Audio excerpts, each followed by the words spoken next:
Oke guys, welcome back to Daily Charting with Toshi, di mana kita akan daily chart your favorite cryptocurrencies. Oke, dalam 24 jam terakhir, cryptocurrency market terkoreksi sebesar 0,31%. Dengan total market cap mencapai di 2,27 triliun US dollars, dengan penurunan Bitcoin dominan sebesar 0,35% dan penurunan volume sebesar 19,81%.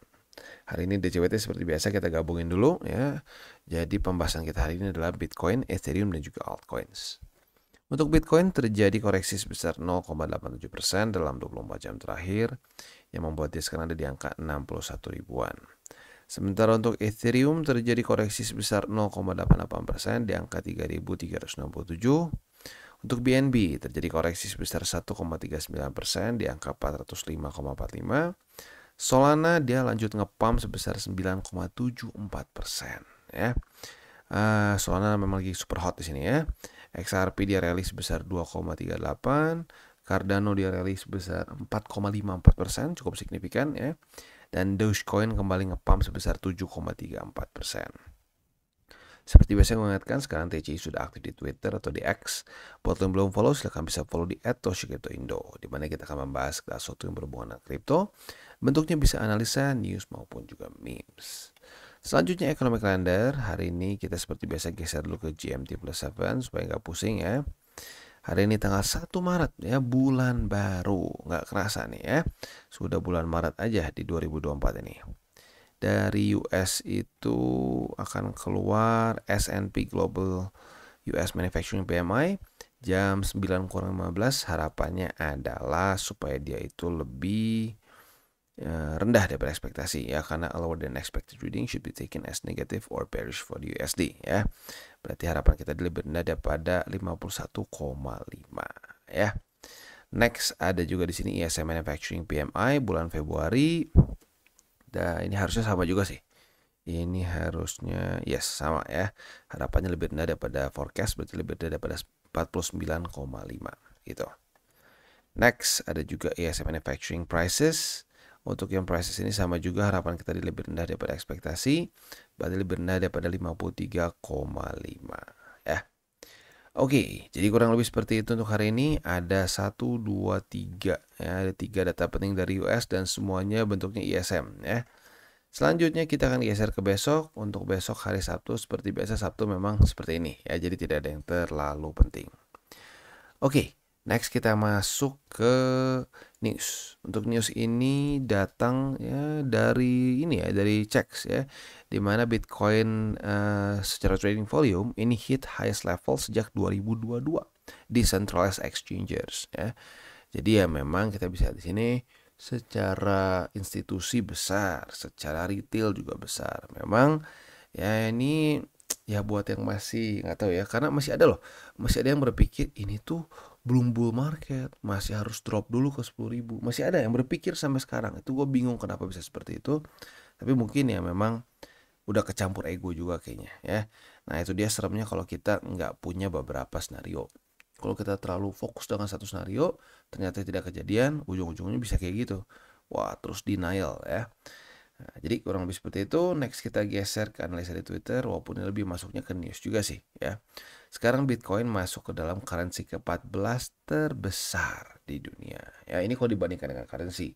Kalau dibandingkan secara aset class tuh kalau nggak salah masuk ke berapa ya kemarin ya? Top 20 kalau nggak salah ya. Atau udah masuk top 10, gue lupa lah ya. Intinya kalau sebagai currency ke-14, kalau sebagai aset gitu ya, itu ke berapa? Kalau saya 8 atau 7 gitu, gue lupa ya. Jadi ya memang mau nggak mau ya, kalau kita nggak masuk ya berarti ya kita ya yang lain profit, kita nggak gitu ya. Dan sekali lagi dengan beberapa pair fiat lain yang sudah all time high duluan di BTC, itu menunjukkan bahwa indeed fiat itu bocor ya. Bocornya lebih parah daripada dolar, dan dolar pun bocor. Jadi kebayang kalau dolar aja bocor dan fiat kita lebih parah, berarti ya kerasa sendiri lah ya. Kalau Bitcoin sudah all time high di fiat lo, berarti ya itu sudah mereka lebih parah si inflasi dibandingkan dengan US gitu ya. Oke, next kita masuk ke chart. Untuk Bitcoin kita bisa di sini ya, dia itu masih dalam kondisi yang overheat sebenarnya ya. Koreksi sebenarnya make sense. Tapi kemarin bisa dibilang di sini nggak terlalu ekstrim ya. Dia cuma koreksinya 2,16% saja. Nah, jadi untuk sekarang sih PR dari Bitcoin menurut gua adalah kalau dia masih terus ingin terus mempertahankan momentumnya, ya harus bertahan di atas dari MA50 dulu nanti ya. Nah, ini kan semakin mendekat nih, semakin mendekat. Nanti kalau sampai dia koreksi ke situ, ya mantul. Itu harapannya kalau buat kita ingin mempertahankan si momentum bullish yang sekarang. Tetapi kalau menurut gua, ini sudah dalam keadaan yang terlalu overheated gitu ya. Jadi kalau kita lihat di sini ya, bull support band itu sudah terlalu lama tidak dikunjungi, lupa sungkem ya. Lupa sungkem konsekuensinya adalah jebol. Jebol itu lama ya nggak benerin ya. Jadi mendingan kayak di sini. Ya kalau kita lihat di cycle sebelumnya lagi, pump sungkem, pump sungkem, pump sungkem. Kalau nggak kualat itu enak banget. Ya, ini salah satu bull market paling enak. Di sini, wah ya, pump, jebol lagi, pump, jebol lagi, pump, jebol dan seterusnya gitu sampai jadi bear market. Nah, lebih enak yang kayak di 2016 sampai 2017 di sini ya. Oke, jadi kurang lebih seperti itu. Jadi ingat ya, ini jangan sampai salah paham.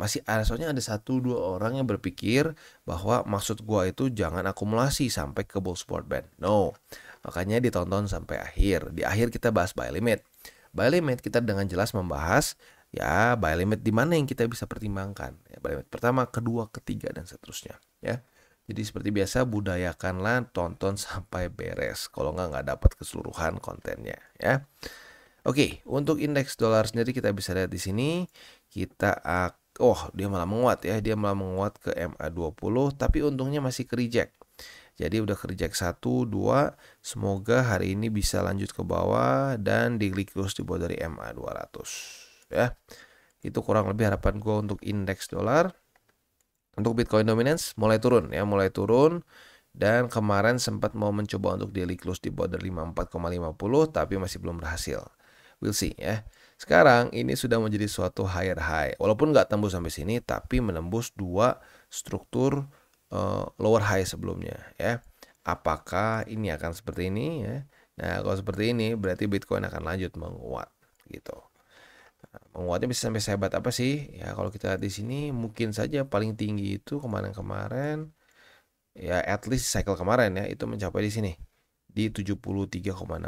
Mungkin nggak kita setinggi lagi? Maybe karena ada si ETF gitu ya. Tapi lagi-lagi untuk ETF ini masih banyak sekali hal-hal yang tidak terduga gitu ya. Kayak sekarang Bitcoin udah nge-pump duluan dan seterusnya gitu ya. Jadi memang lebih tidak terpredik sebenarnya ya. Tapi paling gampang apa? Tetap akumulasi ya. Akumulasi Bitcoin tetap, altcoins juga tetap. Ya, walaupun kalau gue pribadi lebih ke pelan-pelan BTC di TP tipis-tipis, mulai geser ke altcoins gitu ya. Oke, jadi kurang lebih seperti itu. Selanjutnya kita akan geser ke buy limit. Nah, ini yang kita akan bahas di mana aja kita belinya, gitu ya. Nah, jadi di depan itu overview, di buy limit kita akan bahas di mana kita pertimbangkan untuk beli si aset itu, ya. Nah, sebelum kita masuk, gua akan disclaimer dulu bahwa semua konten dari TCI bukanlah financial advice. Ini semua bentuknya adalah edukasi, ya. Lalu bagaimana cara untuk mendukung TCI? Ada banyak caranya. Lu bisa like our video, bisa share our video, atau juga bisa menggunakan link referral kita di bawah ya. Nah, sekarang kita akan dengar dulu pesan-pesan dari sponsor kita pada hari ini. Oke, today's video is brought to you by Bybit. Di mana di Bybit ini kita bisa melakukan berbagai macam hal ya, mulai dari yang newbie sampai yang sudah advance. Buat mungkin lo merasa bahwa aduh bang, gue masih nggak ngerti nih TA, gue masih nggak ngerti charting dan seterusnya, tapi pengen akumulasi, pengen DCA murni, bisa lo tinggal masuk ke sini one click buy, di mana lo bisa pilih lo mau pakai apa ya fiatnya, lo tinggal pilih juga asetnya apa ya. Misalkan lo pengen akumulasi BTC, misalkan setiap hari Senin jam 7 pagi, misalkan gue pengen akumulasi BTC sebesar 100.000 rupiah misalkan ya, lu bisa langsung lakukan di sini. Bisa peer to peer, bisa Dana, Bank BRI dan lain-lain. Ini gila ya, bisa pakai BCA Mobile dan seterusnya. Jadi Bybit ini memang cocok banget buat orang-orang yang tinggal di Indo ya, bisa langsung pakai bank-bank yang memang sudah biasa kita pakai di Indo ya. Nah, Buat yang intermediate sampai advance juga di sini ada spot, nah, dan juga ada leverage tokens, dan tentu juga ada derivatives trading, di mana kita bisa menggunakan kontrak yang USDT maupun USDC. Jadi di sini lo bisa pakai USDC ya, karena nggak semua exchanger bisa menerima untuk futuresnya pakai USDC ya. Dan tentu juga lo bisa earning bunga juga dari kripto lo dan lain-lain. Dan tentu juga di sini kita bisa melakukan copy trade ya, di mana copy trade dari Bybit ini sudah cukup terkenal ya, dan kita bisa mendapatkan keuntungan juga. First copy trade kita bisa ada protection 100 USDT loss coverage ya, dan seterusnya ya. Jadi buat lo yang tertarik bisa silakan pakai, klik di link referral kita di bawah. Dan sebelum kita masuk ke ini ya, ke futures, pembahasan buy limit dan futures, gue ingin ingatkan sekali lagi, apalagi buat lo yang masih baru, belum pernah mencoba satu cycle gitu ya, jangan terlalu agresif di futures. Apalagi buat lo yang benar-benar masih buta, jangan terlalu terlena dengan melihat orang, wah profit berapa puluh persen. Hati-hati ya. Jadi sekali lagi gue ingatkan, buat lo yang masih baru ya, dan apalagi yang konservatif, jangan terlalu gila-gilaan trading futures gitu. Tapi buat lo yang memang sudah biasa trading futures ya, monggo silakan ya, karena kita akan membahas mengenai posisi futures juga di bagian sini. Oke, dan sekarang kita masuk ke Bitcoin. Untuk Bitcoin buy limit pertama di EMA20 sudah semakin mendekat di angka 53.260 ya, semakin mendekat tapi masih ya lumayan jauh, tapi lebih dekat lah daripada kemarin minimal ya. Buy limit kedua di 52.176, buy limit ketiga di angka 50.750, yaitu untuk posisi spot di Bitcoin. Untuk posisi futuresnya, apabila nanti terjadi retest 1, retest 2 di EMA20 sebagai support, kita bisa buka posisi long dengan target TP kemungkinan besar di sini ya. Kita bikin dulu deh. Ini kan struktur baru technically ya, dia kebentuk struktur baru di 62.517. Sementara untuk posisi shortnya, apabila nanti tembus EMA20, ini berarti skenario lebih bearish ya. Nah, dia retest ke EMA20 sebagai resisten, kita bisa buka posisi short dengan target TP di angka 52.176 ya. Itu kurang lebih setup untuk di Bitcoin. Next kita geser ke Ethereum. Untuk Ethereum dia juga sama ya, terjadi sedikit koreksi juga kemarin. Untuk posisi spotnya buy limit pertama di 3014, buy limit kedua di 2920, dan buy limit ketiga di 2828. Itu untuk posisi spot di Ethereum. Nah, untuk posisi future-nya, apabila terjadi retest 1, retest 2 di EMA20 atau di 3014, kita bisa buka posisi long dengan target TP kita yang sekarang mungkin udah terbentuk di sini dihitungnya ya. Jadi struktur baru itu di angka 3.386,1 ya. Itu kurang lebih setup untuk di Ethereum. Next kita masuk ke BNB. Untuk BNB kemarin lusa tanggal 28 berhasil reclaim, kemarin jebol lagi ya. Untuk buy limit berarti buy limit pertama sudah kena harusnya di angka 401,4. Yang tersisa adalah buy limit kedua di 392,8 dan buy limit ketiga di angka 375,5. Itu untuk posisi spot di BNB. Untuk posisi futuresnya kemarin kan jebol ya, daily close di bawah dari di bawah dari 401,4 ya. Nah, artinya di sini adalah retest pertama di 401,4 sebagai resisten. Kalau besok pagi ternyata daily close-nya di bawah dari 401,4, kita bisa limit posisi short retest kedua. Nah, kita dapat posisi shortnya dengan target TP di angka 382,8. Sekali lagi dengan catatan kalau besok daily close-nya itu di bawah dari 401,4 ya. Itu untuk posisi short. Untuk posisi long-nya, kalau dia gagal reclaim ya, berarti turun ke bawah, retest 1, retest 2 di angka 392,8. Dan target TP-nya jelas di angka 401,4. Oke, itu setup untuk di BNB. Next kita masuk ke Phantom. Untuk ke Phantom kita bisa di sini dia mulai juga koreksi tetapi membuat spinning top ya.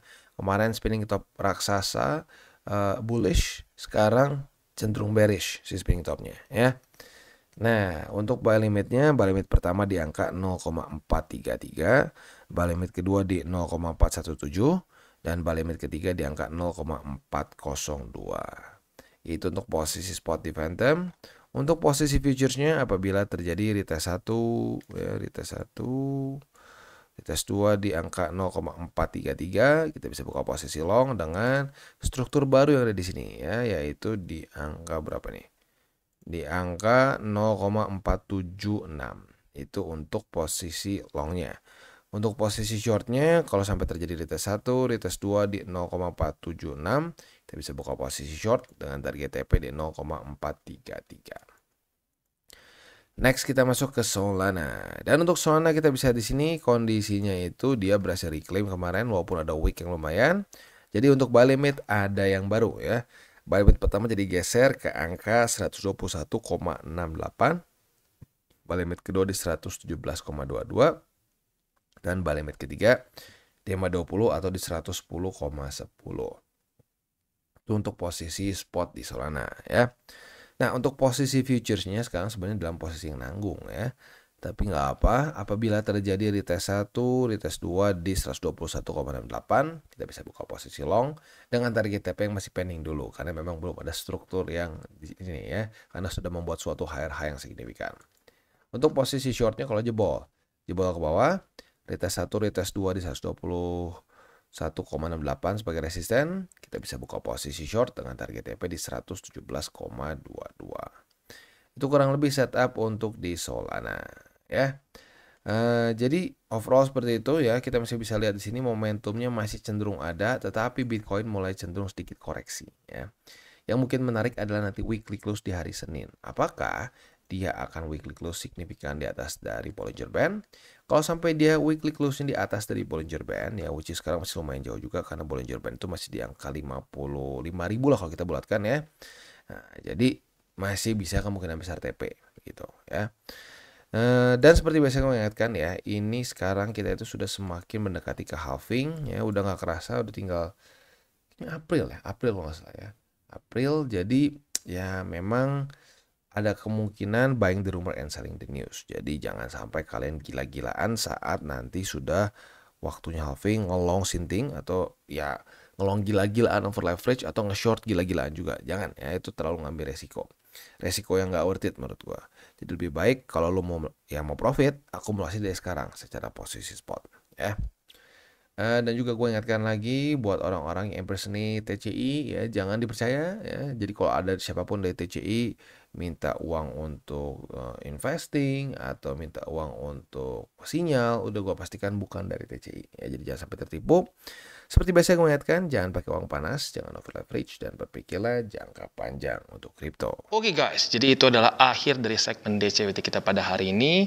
Dan jangan lupa bagi kalian yang merasakan manfaat dari segmen ini, jangan lupa untuk share ke teman-teman kalian. Dan apabila lu pengen mensupport channel kita, ya TCI, jangan lupa untuk menggunakan link referral kita di bawah. Nggak wajib ya, tetapi apabila lu menggunakan link referral kita di bawah, ada macam-macam ya, dari Bybit, Huobi, Maxi, toko kripto, dan banyak lagi ya. Ya, walaupun nggak wajib, tapi kalau menggunakan link referral kita, lu secara langsung membantu perkembangan dari TCI. Dan satu lagi, jangan lupa juga untuk join Telegram group kita, di mana kita bisa ngobrol-ngobrol santai mengenai dunia cryptocurrency secara dua arah. So, jangan lupa untuk like, subscribe, click the bell icon, and see you on the next video.